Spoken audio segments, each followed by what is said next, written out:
व्रत करते हैं आप ना, तो आपके जीन्स पर काम होने लगता है। जेनेटिकली जो कोड आपका है उस पे, जैसे आप आज आपने पानी नहीं पिया पूरे दिन भर जो है निर्जल रहे, तो आपका इस बारे में नोबेल प्राइज भी एक जापानी वैज्ञानिक को मिल चुका है। उसने ऑटोफेजी करके जो है एक आपको मालूम होगा, उसने शब्द का आविष्कार किया और व्रत पर उसने काफी काम किया था।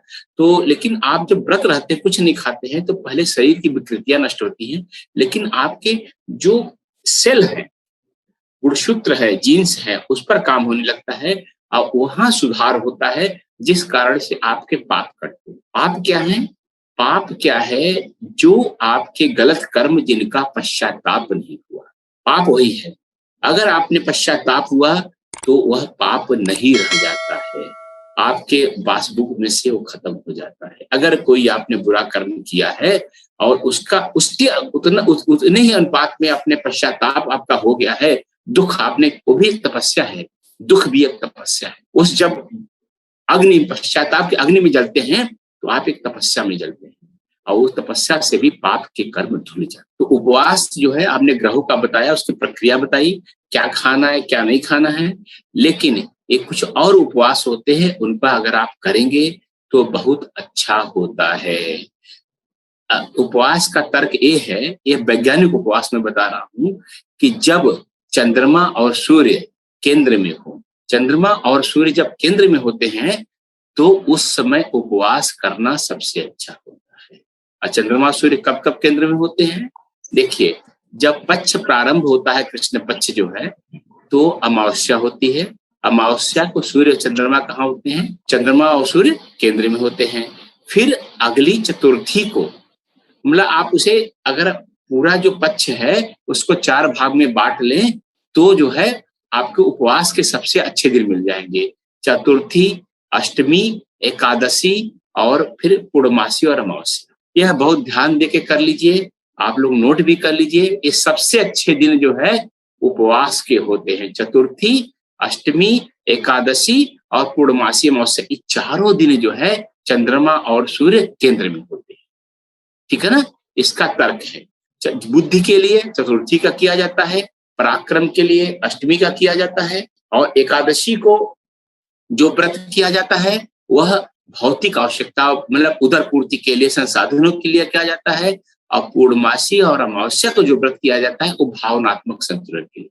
यह मेरी खोज है, मेरा शोध है, ये कहीं मिलेगा नहीं। यह मैंने कर करके देखा है, तो उसका परिणाम जो मिला है, झेल करके देखा है, इसलिए मैं आपको बता रहा हूँ। धन वैभव के लिए एकादशी का, अष्टमी का पराक्रम के लिए, बुद्धि के लिए चतुर्थी का, और भावनात्मक संतुलन के लिए पूर्णमासी और अमावस्या। तो जैसे ये एक कैलेंडर में हम लोगों ने 5 तारीखें हम लोगों ने चिन्हित कर ली, तो सर हर पक्ष में 4 तारीखें हुई। हाँ, 8, एक महीने में 8 हो गई। 8 हुई।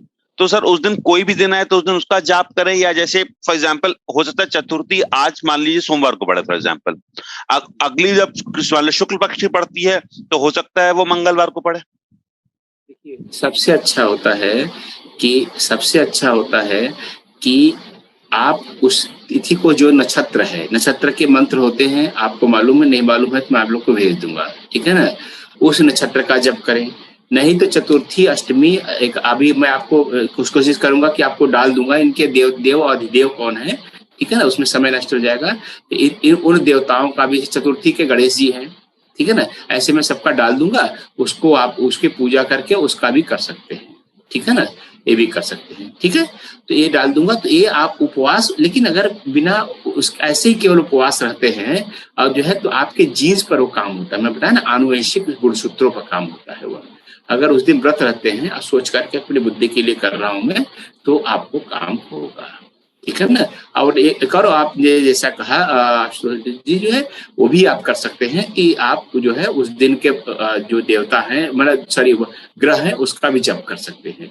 लेकिन मुख्य बात है, उस तिथि का फल जो मिलेगा वह फल मिलेगा ऐसा वाला आपको। अगर आपने नियम बना लिया, इसमें से कोई भी एक नियम बना लीजिए कि पक्ष में ऐसा वाला रहेंगे, और कम से कम या एक और तरीका है, जिस तिथि को आपको जन्म हुआ उसका नोट कर लीजिए, उस दिन आप उपवास रहिए, उस दिन उपवास रहिए, और कम से कम उस दिन अपने आचार व्यवहार में बहुत ही सुस्पष्टता रखिए, मतलब उल्टा सीधा मत खाइए, ठीक है ना। अगर आप कोई सिगरेट पीते हैं, मदिरा पान करते हैं, कुछ और काम करते हैं, उस दिन बहुत सही ढंग से रहिए। वो आपका जन्म नक्षत्र है, महीने में एक बार आता है, उस दिन भी उपवास रखना अच्छा होता है। खासकर अगर किसी की स्वास्थ्य संबंधी समस्याएं चल रही है तो उसका उस दिन का ध्यान उपवास करना, जन्म नक्षत्र जिस दिन है, बहुत अच्छा होता है। जन्म नक्षत्र का मंत्र पाठ करना, बड़े बड़े मंत्र हैं, यहाँ पर बोलूंगा समझ में नहीं आएगा, मैं आप लोग को व्यक्तिगत तौर पर भेज दूंगा, या नहीं कोशिश करूंगा स्क्रीनशॉट किसी अगली कक्षा में आपको दे दूंगा, ठीक है ना, भेज भी दूंगा, दिखा भी दूंगा, ठीक है। आपको बात मेरी समझ में आई। अगर किसी की स्वास्थ्य की समस्या चल रही है तो जिस दिन उसके जन्म नक्षत्र पड़ रहा है उस दिन अगर उपवास रखता है तो ये बहुत अच्छा होता है। तो उपवास का मोटा मोटा हम लोगों ने ऐसा समझा। उपवास के बारे में अगर कोई व्रत के बारे में कोई और प्रश्न हो, क्योंकि बहुत सारे व्रत उपवास किए जाते हैं, तो अगर आपको कोई प्रश्न हो तो आप मुझसे पूछ सकते हैं, नहीं तो मैं